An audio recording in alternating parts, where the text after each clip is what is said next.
बीत्यो काल अनंतपण कर्म शुभाशुभ भाव तेह शुभाशुभ छेदता जे मुक्त स्वभाव। कल प्रवचन के अंत में आत्मसिद्धि शास्त्र की गाथा आई थी। कर्म शुभाशुभ, शुभ और अशुभ कर्म करते करते इस जीव को परिभ्रमण करते हुए अनंत काल व्यतीत हो गया। दूसरी पंक्ति में तेह शुभाशुभ छेदता उपजे मोक्ष स्वभाव। इसका अर्थ है कि यदि उस शुभ और अशुभ का छेदन करे तो मोक्ष भाव उत्पन्न होता है। उत्तरार्जुन सूत्र के समुद्रपाली अध्ययन में अंतिम गाथा में आया है, वे महामुनि समुद्रपाल शुभ और अशुभ, पुण्य और पाप दोनों से परे होकर के सिद्ध हो गए, बुद्ध हो गए, मुक्त हो गए, परिनिर्वाण को प्राप्त कर सब दुखों का अंत कर गए। शुभ से पुण्य, अशुभ से पाप, अनंत काल जो व्यतीत हुआ है मुझे, मानो कि शुभ से पुण्य करके शुभ गति, मनुष्य गति, देव गति में, और अशुभ से पाप कर्म करके और नरक गति और तिरंज गति में परिभ्रमण करते करते अनंत काल हो गया।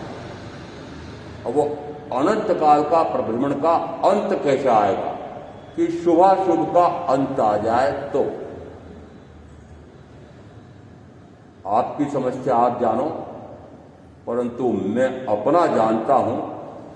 शुभ से भी शुभतम, प्रशस्त से भी प्रशस्ततम तक आ गया।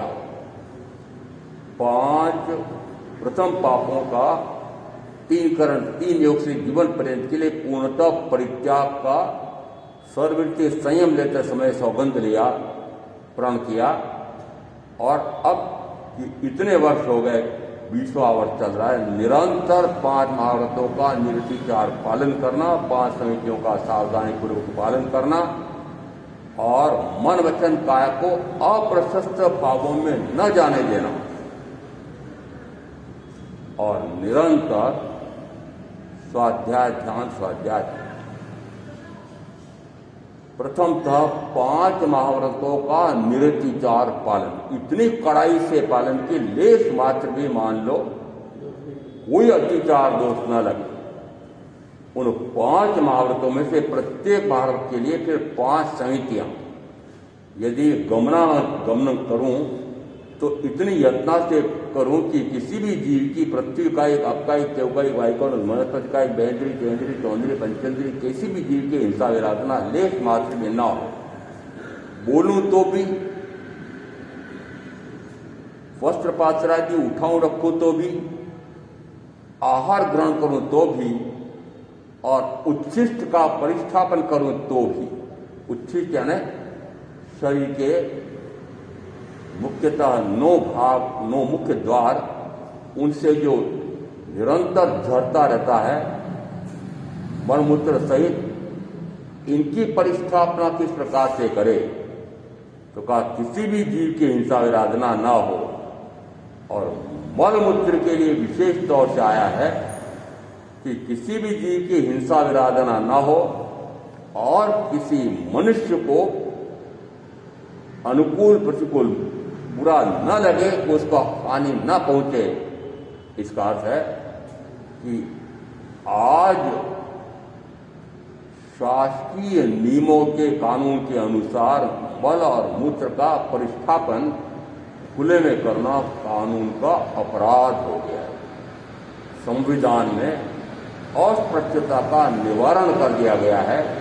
इसका अर्थ है कि संयमी साधु साध्वी की पूर्व की प्रक्रिया में एक इस प्रकार की भूमि होनी चाहिए,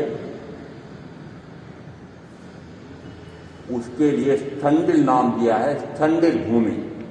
और इतना विस्तार से सूक्ष्मता से वर्णन आया है कि आज इस प्रकार की स्थंडिल भूमि नीमत तो बहुत खुला खुला रहा है, छावनी क्षेत्र अंग्रेजों की, परंतु तब भी इस प्रकार से बसाहट हो गई है कि कहीं भी जाकर के परिस्थापना मलमूत्र की नहीं हो सकती। मनुष्यों को दुर्गंध आए इस प्रकार का भी नहीं हो सकता है। और इसको छोड़ दो, क्यों? क्योंकि कानून की बाधा है। मैं नागरिक नहीं रहा तब भी मुझे राज्य की सीमा में रहना तो है, तो राज्य के कानून का पालन करना भी पड़ेगा। मैं साधु हो गया तो क्या, यदि सड़क का नियम है कि अमुक तरफ से भी चले तो उसी तरफ से चलना पड़ेगा। मैं नहीं कह सकता कि मेरी इच्छा होगी जैसे चलूंगा, नहीं। इस कारण से कि कानून का पालन भी आवश्यक माना गया है। 5 समितियों का पालन, मन वचन काया को अप्रशस्त प्रवृत्तियों में न जाने दें। इतनी कड़ाई से मान लो 5 महाव्रतों का पालन, 5 समितियों का पालन कर रहा है, पुण्य। क्या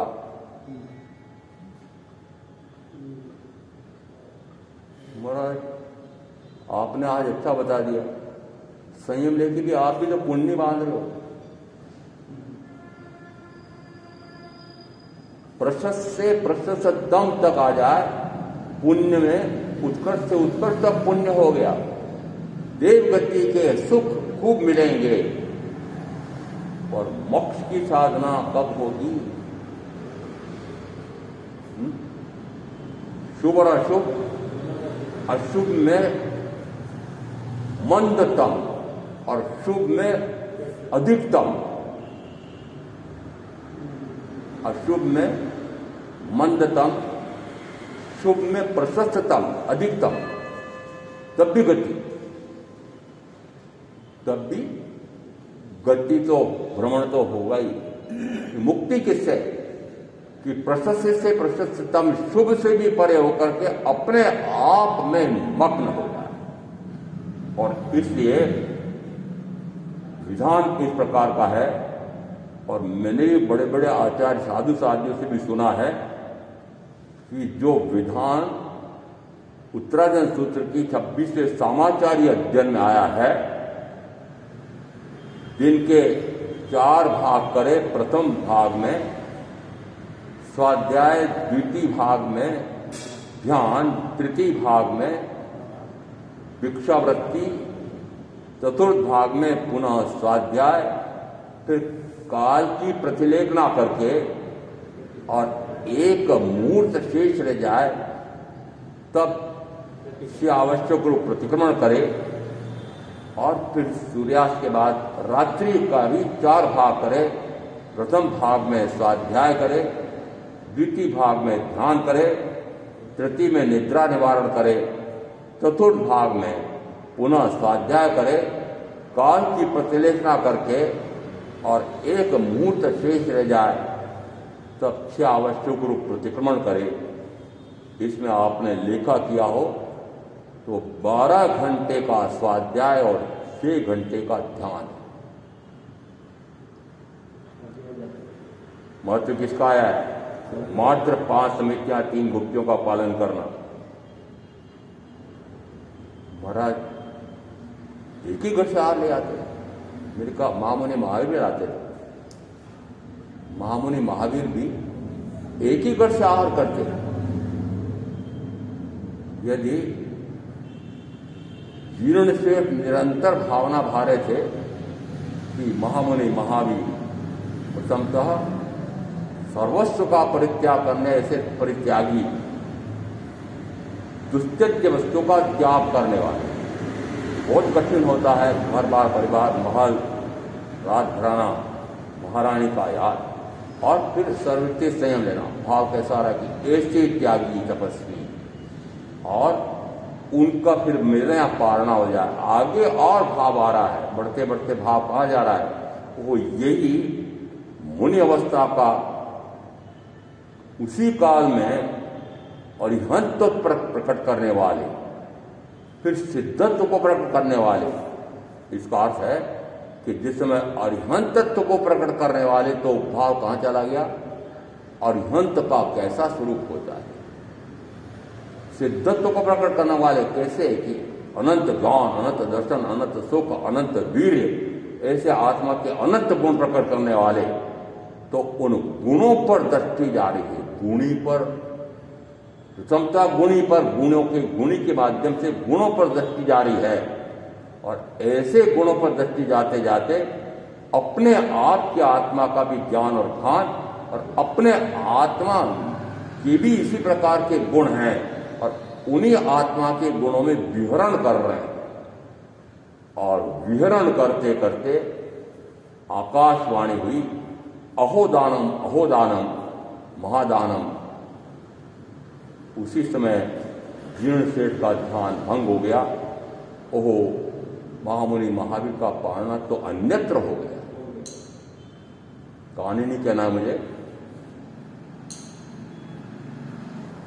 पूर्ण सेठ के यहां पर पालना हुआ था।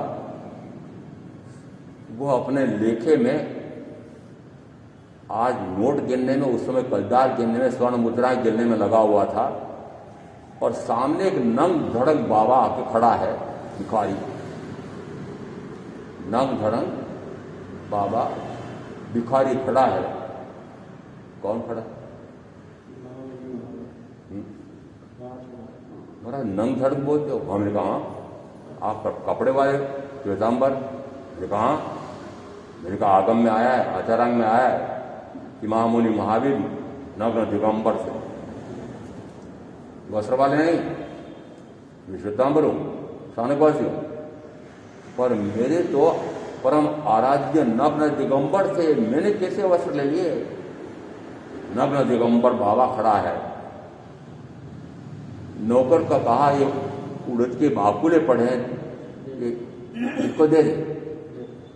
जैसे उसने बाकुले देना प्रारंभ किया, महामुनि हाथ मारते हैं और बाकुले का आहार ग्रहण करते हैं। उस समय अहोदानम पंचरत्न की वृष्टि होती है। लोग जोड़े जोड़े आए, पंचरत्न की वृष्टि हुई है, बड़े विशिष्ट किसी का आहार दान हुआ है। आपने क्या गिराया? मैंने क्षीरान्न गिराया था। मैंने क्षीरान्न, क्षीर का अन्न। झूठ बोला। आहार का दान किया है तथारु श्रमण महान को। और क्या बांधा? बाप पर। आहार दान की चर्चा हो रही थी कल। यहां तो तथारूप श्रमण महान, वे तो साक्षात महामुनि, महामहान महाश्रमण, ऐसे का आहार दान किया, ऐसे को आहार दान किया। परंतु किस भाव से किया? भाव की कितनी महत्ता है कि भावों ही भावों में जीर्ण सेठ के तो इतने कर्म की निर्जरा हो गई कि थोड़ी सी देर और उसी ध्यान में रहते तो केवल ज्ञान प्रकट हो जाता। आहार दान तो नहीं किया। तो महत्ता किसकी हुई? भाव की कितनी महत्ता हुई। और एक ने आहार दान किया और कर्म मान दे। दासी से आहार दान करवा दो, पहली नारकी भी कट जाएगी। सुझाव महाराज श्रेणीग्रे कहा, दासी तो मेरी दासी, आखिर मैं उसको आदेश दूंगा तो आहार दान करेगी करेगी। तो तथारूप श्रमण महान आते हैं, तपस्वी संत आते हैं, दासी ने आहार दान किया है, प्रसन्न हो गए। और मेरी पहली नारकी कट गई है। दौड़े दौड़े तीर्थंकर महान के पास जाते हैं। भगवान मेरी पहली नारकी कट गई होगी? नहीं, मैंने देखा था स्वयं दासी ने हाथ दिया। उसको पूछो। जाके पूछा, मैं तो बुद्ध को मानने वाली, मैं तो तीर्थंकर महावीर को मानने वाली नहीं, तो मैं कैसे आहार दान करूंगी?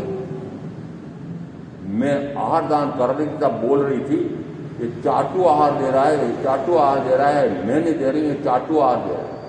वह क्या था? तपस्वी वहां निर्ग्रंथ को आहार दान कर रही है, भावना कहां जा रही है?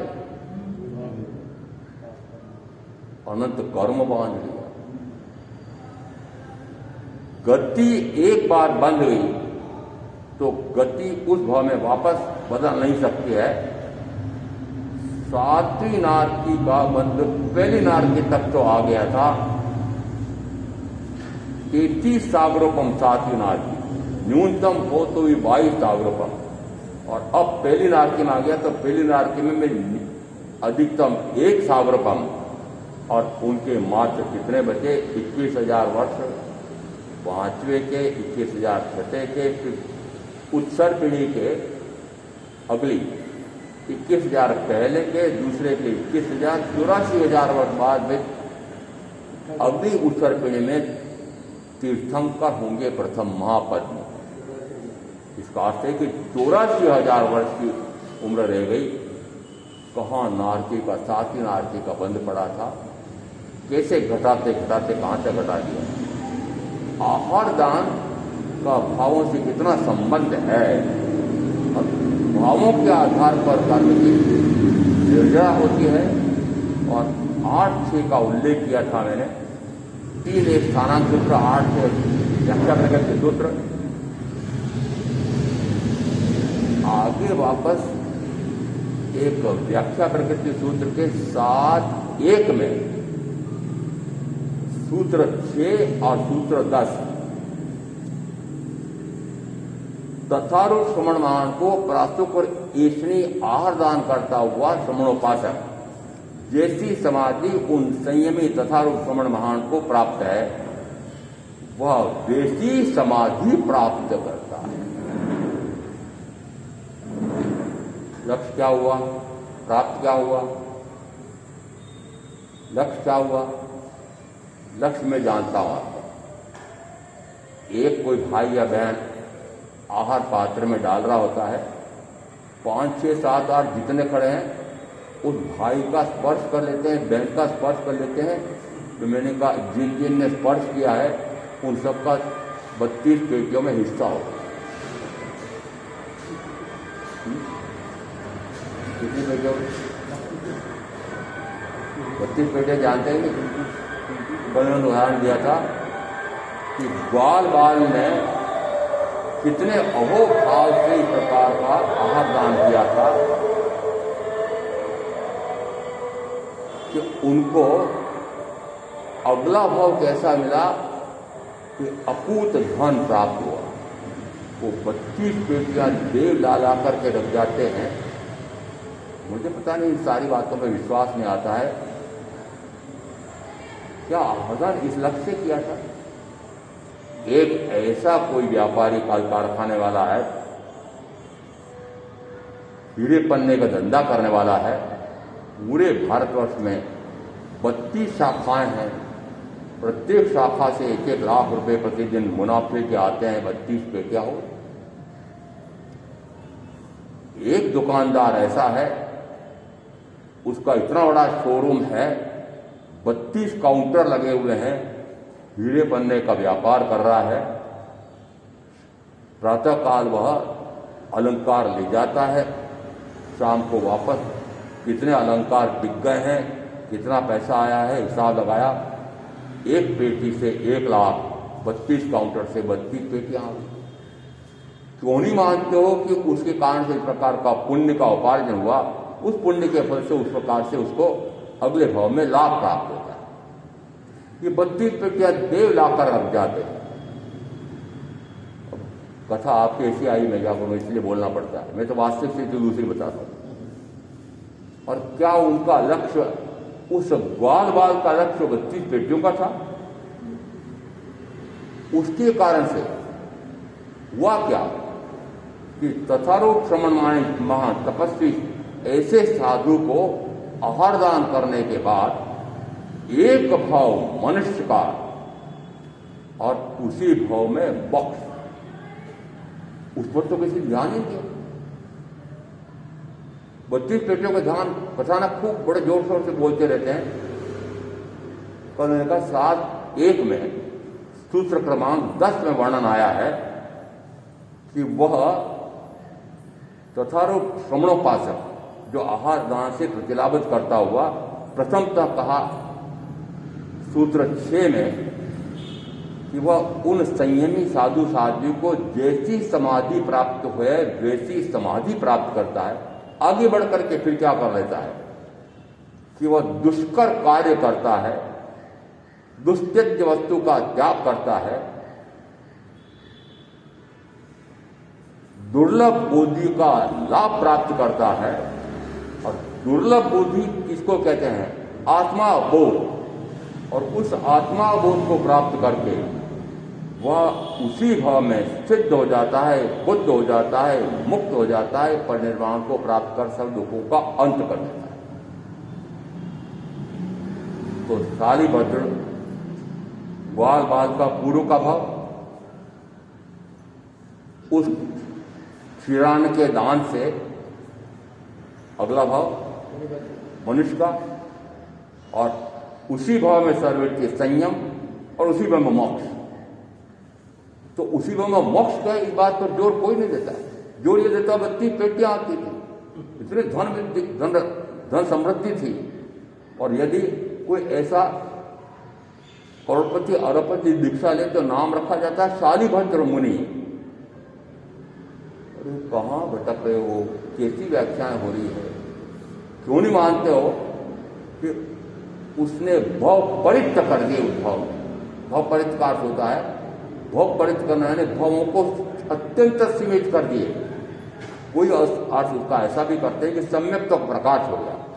अगले भाव में उनको वापस इस प्रकार के तीर्थंकर साक्षात या उनके अभाव में सदगुरु का समागम होता है, ज्ञान का प्रकाश होता है, दर्शन गुण का प्रकाश होता है, सम्यक्त का प्रकाश होता है, मिथ्या मान्यता टूटती है, और फिर वह उसी भाव में सर्ववृत्ति संयम लेकर के मोक्ष चला जाता है, चरम शरीरी।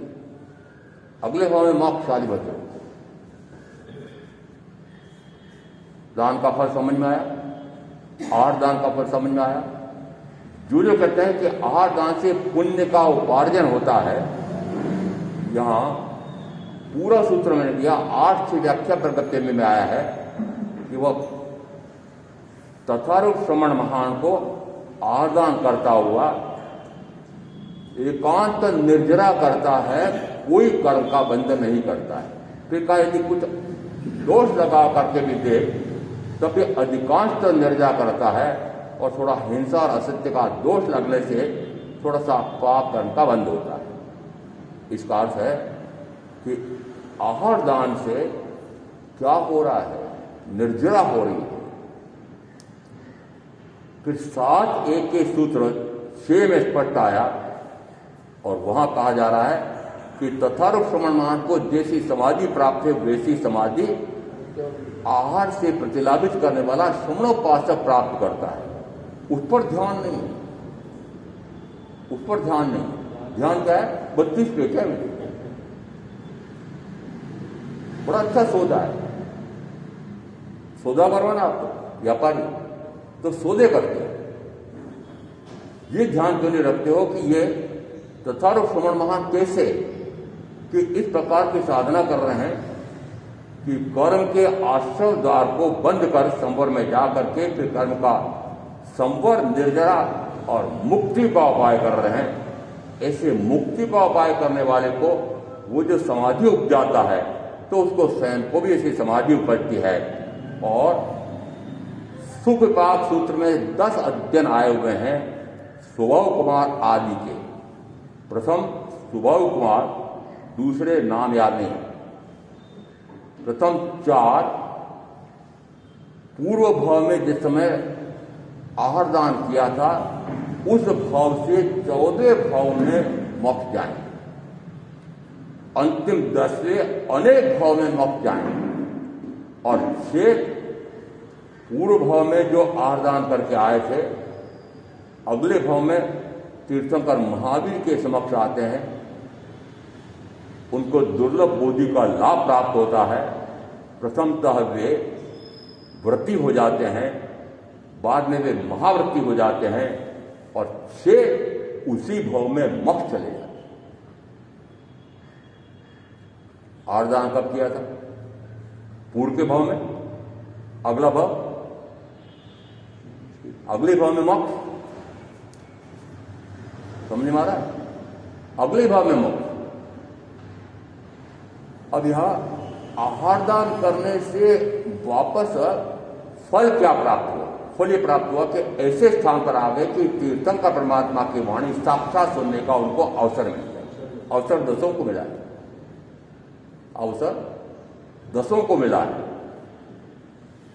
परंतु वापस सबका फल अलग अलग क्यों आया? 6 का फल आया उसी भाव में मोक्ष, 4 का 14वें भाव में मोक्ष, 1 का अनेक भाव में मोक्ष। अंतर क्यों पड़ा?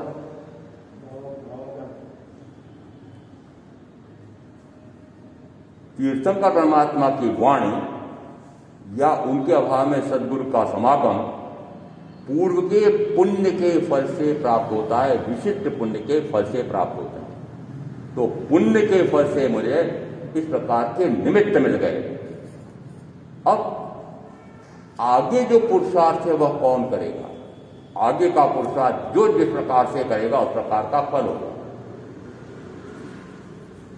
मैंने जिस समय दीक्षा ली थी उस समय छोटे छोटे गांवों को परस्ते परस्ते जब निकलते जा रहा था, उस समय मुझे भाई बहन कहते थे वो हमारे भी ऐसा ही को पुण्य का उदय आए तो हमारे भी दीक्षा हो जाए। मैं तुरंत कहता था पुण्य से दीक्षा नहीं होती है, पुरुषार्थ। पुण्य से निमित्त मिलते हैं। आप सबको निमित्त नहीं मिला हुआ वीतराग वाणी का, सदगुरु का। देश जयराज जी सुनते थे, मैं भी सुनता था।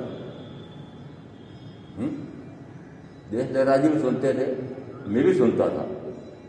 ये भी जमीन पे बैठे हुए मैं पाठ में बैठा हूं। बताओ अंतर क्या हुआ? अंतर किसका हुआ? पुरुषार्थ का। जमाली पुत्र का अध्ययन आया हुआ है 9:33 व्याख्या प्रकट की। जिस समय कई प्रकार से माता पिता समझाते समझाते अंतिम शस्त्र छोड़ते हैं कि संयम बड़ा दुष्कर है। दृष्टांत आपने कई बार सुने, मुझे उसकी वापस पुनरावृत्ति नहीं करना है। उस समय जमाली पुत्र क्या उत्तर देते हैं? हे माता पिता, कायरों के लिए दुष्कर है, जो 5 इंद्रियों के भोगों में आपन से डूबा रहता है उसके लिए मुश्किल है, वीरों के लिए नहीं। अब देख ले राज्य में 2 उसकी तुलना की थी मैंने। इनको क्या नाम दो, मुझे क्या नाम दोगे आप? दे तो दो, मेरे सामने दे दो। अरे मुझे दे दो। नहीं देना चाहते। महाराज आपने वीरता की थी तो मैं इनको कहूंगा इनने कायरता की थी। और समझ में आता है? इसका अर्थ है कि आहार दान से जो पुण्य का उपार्जन हो गया उसके बाद वापस पुरुषार्थ की आवश्यकता पड़ेगी। ये सारे उदाहरण इस प्रकार से आ रहे हैं। पुण्य में प्रथम तो आया आहार दान, फिर एक विशिष्ट और पुण्य कहा जाता है सूत्रक्रांत सूत्र द्वितीय अंग है, उसमें आया है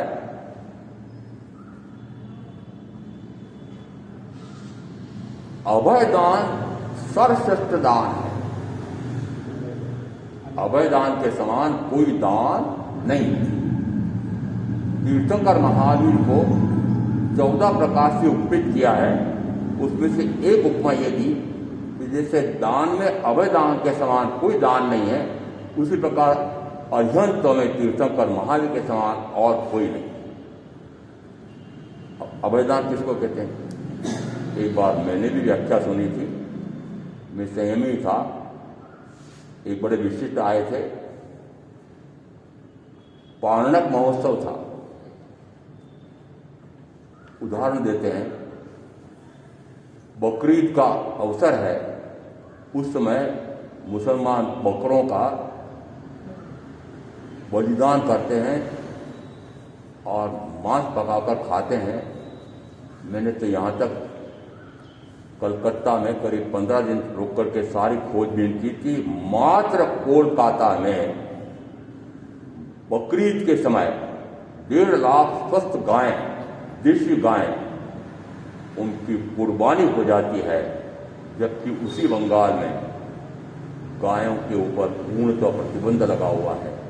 इसका अर्थ है यदि इस प्रकार से पशुओं का कत्ल हो रहा है। हाँ भाई, बकरों को अभय दान देना है, एक बकरे को छुड़ाने के इतने रुपए लगते हैं, वो लोग कौन कौन देना चाहता है? 50 जने तैयार हो गए आप में से, क्या उपार्जित किया? अभय दान, बकरों का अभय देंगे ना, अमर बना दिए, अम्रीय बना दिए, उनके कान में मरकी पहना दी जाती है, फिर कोई उनको काटता नहीं। क्या वह अभय दान है?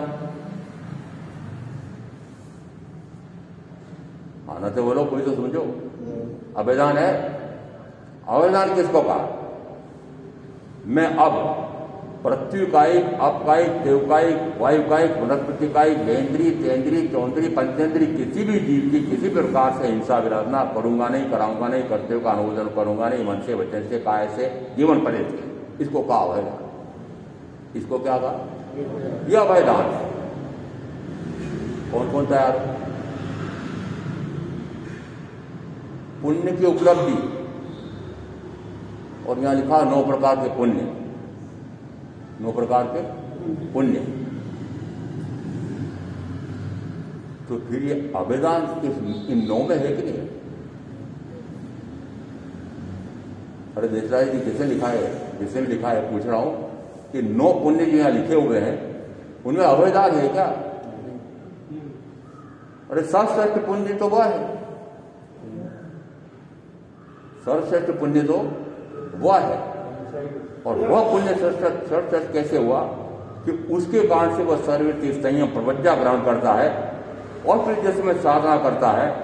तो अब 5वें आर्य के भरत क्षेत्र की अपेक्षा से कहूं कि वह ऐसी साधना भी कर सकता है कि अज्ञान से ज्ञान में, अदर्शन से दर्शन में, मिथ्यात्व से सम्यक्त में आकर के अनंतानुबंधी कषाय को क्षीण करता है। आगे बढ़कर के फिर 2 टोकरी एक साथ अप्रत्याख्यानावर्णी प्रत्याख्यानावर्णी कषाय को क्षीण करता है, सर्ववृत्ति संयम लेकर के प्रवज्ञा ग्रहण करता है, और फिर संजलन कषाय को भी मंद से मंद, मंद से मंद, मंदतम कर देता है। अभी मैं इतना ही पुरुषार्थ कर सकता हूं, ऐसा मानो। 5वें आर्य के कारण ऐसा होता है हमारा। मैंने कहा 5वें आर्य के कारण से नहीं होता है, आर्य का काल का कोई दोष नहीं है। 5वें आर्य के भरत क्षेत्र के 5वें आर्य में ऐसे ही मनुष्य उत्पन्न होते हैं कि जो इस प्रकार की साधना कर ही नहीं सकते हैं कि उसी भाव में मोक्ष चले। इसका अर्थ है काल की बाधा मत मानना, 5वें आर्य की बाधा मत मानना। जो इच्छो परमार्थ दो, करो सत्य पुरुषार्थ, भव स्थिति आदि नाम लई, छेदो नहीं आत्मा। आत्मसिद्धि में गाथा आई है, भव स्थिति मेरी ऐसी है, काल ऐसा है, जमाना ही ऐसा है, उल्टा प्रवाह चल रहा है। अभी कैसे आत्म साधना हो सकती है? अभी मोक्ष कहां है? अभी मोक्ष हो नहीं सकता है। अरे पुण्य करो। ये आपने सुने कि प्रवचन? ये प्रवचन सुने कि नहीं? पुण्य करो। एक तरफ कहा जा रहा है ज्ञान, दर्शन, चारित्र, ये तीनों मोक्ष का मार्ग है। उत्तराधि सूत्रकार कहते हैं ज्ञान, दर्शन, चारित्र और तप, ये चारों मिलकर के मोक्ष का मार्ग बनते हैं। अब ये चारों मिलकर के मोक्ष का मार्ग है कि 4 दान, शील, तप और भावना, ये 4 मिलकर के मोक्ष के द्वार बनते हैं। अब उस 4 में से एक की व्याख्या मैंने की है। इसमें दान में कहां तक आ गया दान? कि ऐसा दान कि अभय दान है। और अब आप जो आहार दान की बात हो गई, अभय दान की बात हो गई, आप कौन सा दान कर रहे हैं? आप जिस प्रकार का दान कर रहे हैं उस प्रकार के दान से मोक्ष,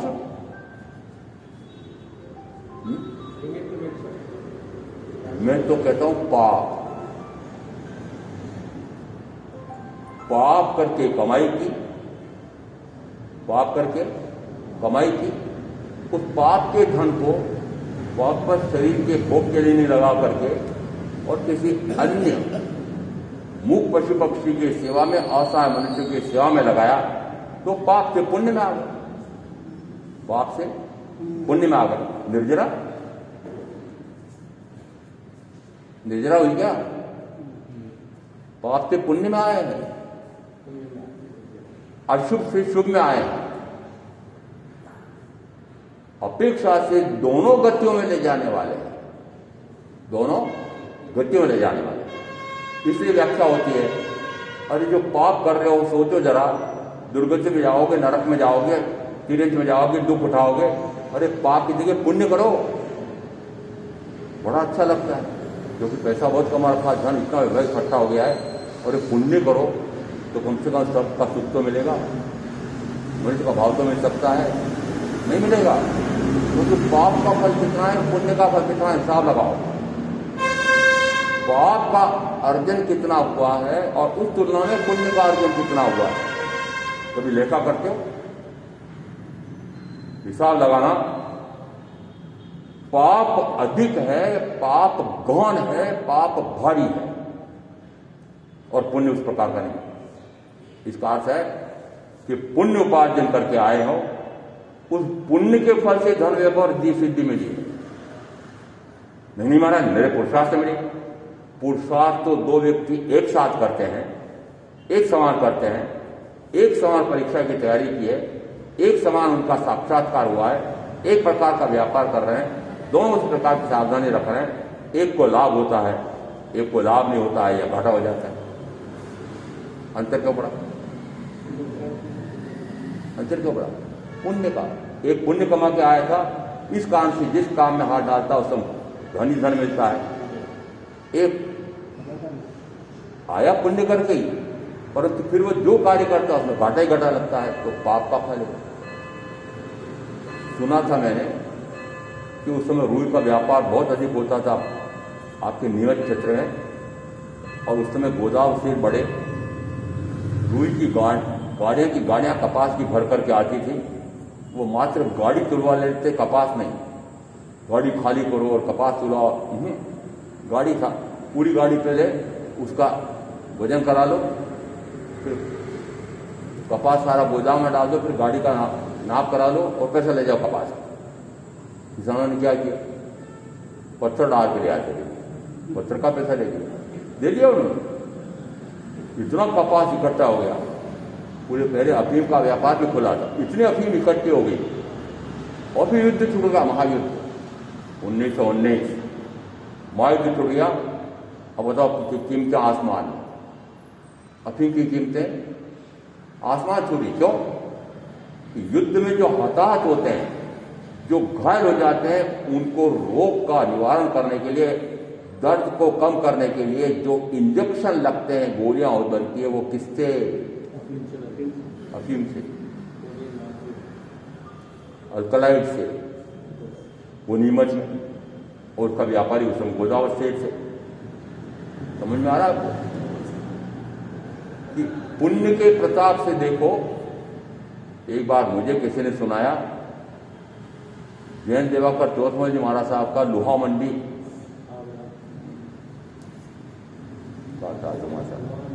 है ब्यावर, लोहा मंडी में चौमासा था, और 4 महीने तक इतने आने जाने वाले चातुर्मास काल में दर्शनार्थी आते थे। लोगों ने अपना व्यापार, लोहे के व्यापारियों ने अपना काम बंद रख करके प्रवचन भी सुनना और दर्शनार्थियों की सेवा भी करना, भोजन की व्यवस्था देखना, सारा कार्य करना। 4 महीने तक व्यापार ठप रहा। उसी समय युद्ध छुड़ गया। उस लोहे की कीमत कितनी बढ़ गई? वो 4 महीने व्यापार बंद रहा तो क्या हुआ? समझ में आया? आप ये सोचते हो, और एक प्रवचन में जाऊंगा, दुकानदारी छूट जाएगी। पुण्यहीन सोचता है। अरे यदि आपके पूर्व के पुण्य का फल है, आप 12 घंटे बैठो तब भी उतना ही, 8 घंटे बैठो तब भी उतना ही, 6 घंटे बैठो तब भी उतना ही। क्यों? क्योंकि आपने समय तय कर लिया कि मात्र 6 घंटे दुकान खोलूंगा। व्यापारी 6 घंटे में आएगा, 12 घंटे बैठोगे 12 घंटे आएगा, पर वही व्यापारी आएंगे। क्यों नहीं मानते हो कि यदि मैंने तय किया है कि नहीं कम से कम प्रवचन सुन करके उसके बाद दुकान खोलो, तो दुकान तुम्हारा शुरू से तो खोलनी पड़ती है।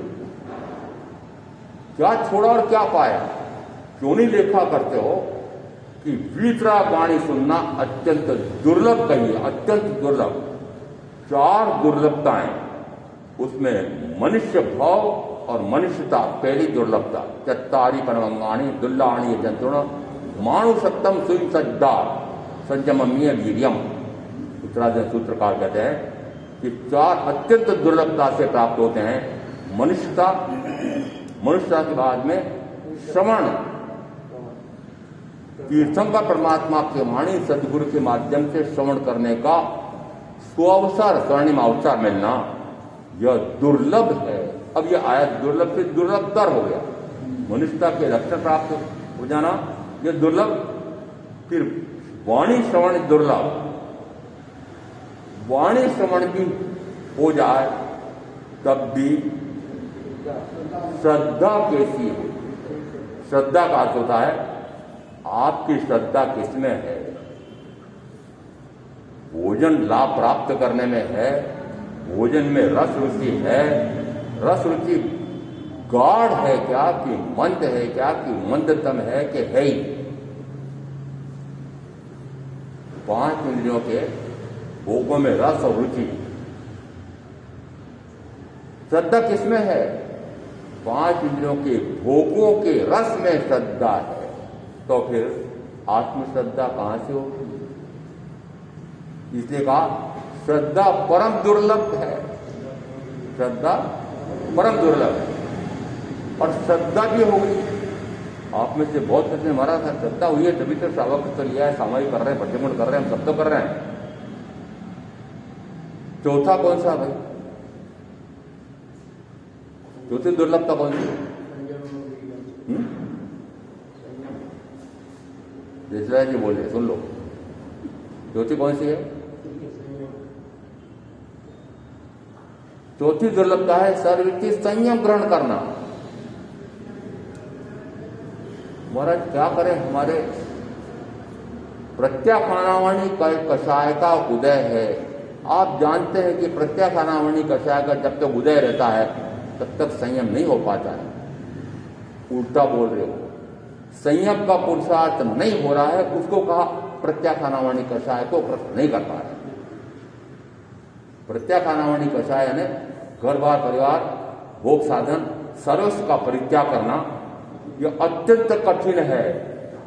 और हमारे यहाँ एक पूरा आगम श्रवणोपासकों का, उसका वर्णन मिलता है आनंद आदि का। उसमें वे सर्ववृत्ति संयम लेते हों उस प्रकार के घर बार परिवार का पूर्णतः परित्याग करते हैं। जिस समय आनंद श्रावक को ज्ञान की प्राप्ति हुई थी तीर्थंकर महावीर का श्रवण करने के बाद, वचन श्रवण करने के बाद, और उस समय उन्होंने ज्ञान का प्रकाश होता है, अनंतानुबंधी कषाय को क्षीण करते हैं। प्रवचन सुनते सुनते उनको ऐसा अहोभाव आता है, ऐसा आत्मज्ञान होता है, आत्मदर्शन होता है, सम्यक होती है, और उस समय वे अंशतः विरत होते हैं। जिस क्षण वे अंशतः विरत होते हैं 12 प्रकार के व्रत ग्रहण करते हैं, 5 मुख्यतः 5 व्रत और बाकी शिक्षा व्रत आदि वे व्रत ग्रहण करते हैं। उसके 10वें वर्ष में क्या होता है? 10वें वर्ष में वे सर्वस्व का परित्याग कर देते हैं। कौटुंबिक पुरुषों को बुलाते हैं, प्रीति भोज देते हैं, और प्रीति भोज देकर के पुरोहित जी को भी बुला रखा था। पुरोहित जी जरा इधर आना, बेटे को बुलाया, बेटे को राज तिलक कर दो, और फिर कहा समाज को, संघ को कि अब मुझसे आप कुछ मत पूछना, मैं जानता हूँगा तब भी नहीं बताऊंगा। मैं अब घर बार परिवार सर्वस्व का परित्याग करके, और जब गए कहाँ? तीर्थंकर महावीर के श्रवणों के समुदाय में गए क्या? पोषकशाला में गए। तो क्या रहे? व्रती रहे और क्या रहे? क्यों? कोई न कोई कमी रही है। पुरुषार्थ में कोई न कोई कमी रही है, कोई न कोई कारण रहा है कि सर्व के संयम ग्रहण नहीं कर सके। एकांत साधना बहुत कठिन साधना है। एकांत साधना हम समूह में साधना करते हैं, साधु साहब वो एकांत में चले।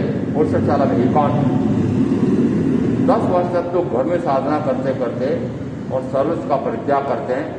6 वर्ष में पुरुषशाला में लेकर के एकांत साधना करते हैं और एकांत साधना करते करते तपस्या करते करते शरीर कितना क्रश हो गया कि इंद्रभूति गौतम साक्षात उनके वहां आ गए। प्रार्थना की, भगवान मेरे निकट पधारो, मैं उठ करके आपको वंदना नहीं कर पाता हूं, शरीर क्रश हो गया। समझ आ रहा? अब उनको ज्ञान कितना प्राप्त हुआ उसके लिए हमारे को आगम में आ रहा है कि उनको अवधि ज्ञान इतना विस्तीर्ण हुआ है। अवधि ज्ञान का होना कोई विशेष बात है क्या? आत्म साधना और अवधि ज्ञान में एकता है। अवधि ज्ञान मात्र पौद्गलिक ज्ञान है। अमुक क्षेत्र तक को जान लेना, अमुक क्षेत्र तक को जान लेना। बोले कितने क्षेत्र लंबा जान ले? ज्ञान तो पौद्गल का ही है, आत्मा का ज्ञान है क्या?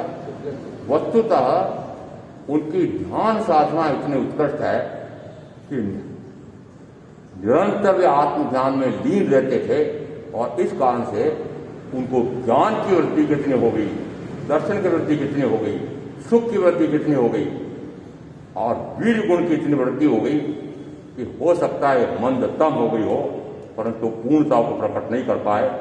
क्यों? क्योंकि वृत्ति थे 2 चौकड़ी कषाय का अभाव हुआ था, अनंतानुबंधी और अप्रत्याख्यानावरणी। प्रत्याख्यानावरणी कषाय का अप्रश होना भी बाकी रह गया, संजलन का भी बाकी रह गया। इस कारण से देवगति का सुख मिला है, एक भाव करके मोक्ष जाएंगे। इसका अर्थ है कि पुण्य के फल से क्या क्या प्राप्त होता है, गिरते गिरते कहां तक आ गए कि अभयदान तक आ गए हैं। वस्तुतः पुण्य से मुक्ति का कोई संबंध नहीं। पुण्य बंद है, पाप की अपेक्षा से पुण्य श्रेष्ठ है। और इस अपेक्षा से कहना कि जो कहते हैं कि दान, शील, तप और भावना इससे मोक्ष प्राप्त होता है, वो भ्रांति है। शील किसको कहा? शील का अर्थ होता है प्रथमतः ब्रह्मचर्य का पालन करना। तो ब्रह्मचर्य की आपने परिभाषाएं बड़ी विचित्र कर रखी है। ब्रह्म किसको कहते हैं? सिद्धात्मा को ब्रह्मात्मा कहा जाता है। ब्रह्म जैसी चर्या हो जाए, 5 मिनट और है। सिद्ध परमात्मा क्या करते हैं? वो निरंतर आत्म ध्यान में लीन रहते हैं, आत्मा में वासित हैं।